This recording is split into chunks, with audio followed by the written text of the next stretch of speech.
நண்பர்களே வணக்கம். இது உங்கள் விவசாயி. இது நம்ம வயல் நாத்தாங்க ஓட்டியிருக்கு. இதுக்கு முன்னாடி ஒரு வீடியோ அப்லோட் பண்ணியிருப்பேன். அதில் நாத்தாங்கல் காட்டியிருப்பேன். 22 நாள் நாத்தாங்காய்.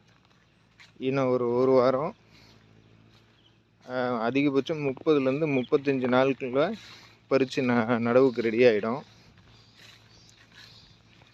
நம்ம வயலுக்கு போயிட்டுருக்கோம். ஃபஸ்ட்டு காட்டினது சின்ன வயல், அது ஒத்தி வயல் தான். ஒருத்தர் நடுல, அதனால் ஏன் சும்மா இருக்கணும் அப்படின்ட்டு நம்ம கேட்டோம். நாற்று மிச்சப்படும்ன்ட்டு நட்டுக்கோங்கன்னாங்க. போயிட்டுருக்கோம். இதுதான் வழி. எங்கள் வாழ்வாதாரம் பார்த்திங்கன்னா இந்த விவசாயத்தை நம்பி தாங்க இருக்குங்க. நடுறதுக்கு 35 நாள் நாற்று விட்டு நட்ட பிறகு 3 மாதம், கிட்டத்தட்ட 4, 5, 6 மாதம் ஆகிடுங்க. வருஷத்துக்கு 2 போகம். ஒரு போகம் ஒன்றும் இருக்காது, ஒரு போகம் நல்லாயிருக்கும். இதில் ஏக்கருக்கு பார்த்திங்கன்னா 8000லேருந்து 10,000 லாபம் நிற்கும். ஒரு 5 ஏக்கர் வச்சுருக்கோன்னா 50,000 ரூபா. 2 போகமாக நடும்போது ஒரு 75,000லேருந்து 80,000 லாபம் கிடைக்குங்க. இதை வச்சு தான் எங்கள் குடும்பங்கள்லாம் ஓடிட்டுருக்கு.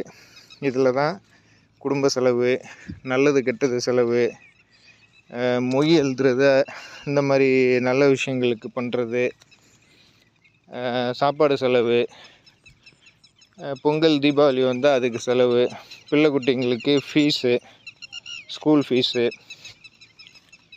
இதெல்லாம் பார்த்திங்கனாக்க இந்த வருமானத்தை வச்சு தான், விவசாயத்துலேருந்து வர வருமானத்தை வச்சு தான். அதை தாண்டி வெளி வேலைன்னு பார்த்திங்கன்னா ஏதோ பண்ணலாம். இப்போ நான் ஒரு கம்ப்யூட்டர் சென்டரும் வச்சுருக்கேங்க. என்னென்னா வேறு வழி இல்லை. ஏதோ ஒரு இதில் நம்ம தான் எக்ஸ்ட்ரா செலவு நம்ம பார்த்து ஆகணும் இல்லைங்களா.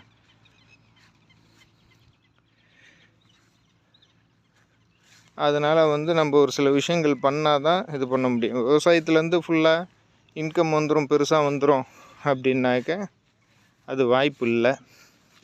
விவசாயத்துலேருந்து என்ன வருமோ அதுதான், அதை வச்சு தான் குடும்பத்தை ரன் பண்ணணும். சில பேர் விவசாயத்தை மட்டும் நம்பி இருக்காங்க. அவங்கெல்லாம் பார்த்திங்கனாக்க இன்னும் வாழ்வாதாரம் இல்லாமல் அடிமட்டத்தில் தான் இருக்காங்க. அது நம்ம அரசியல்வாதிகளுக்கும் புரியாது, மக்களுக்கும் புரியாது. இதுதான் எங்களோட வாழ்வாதாரம்.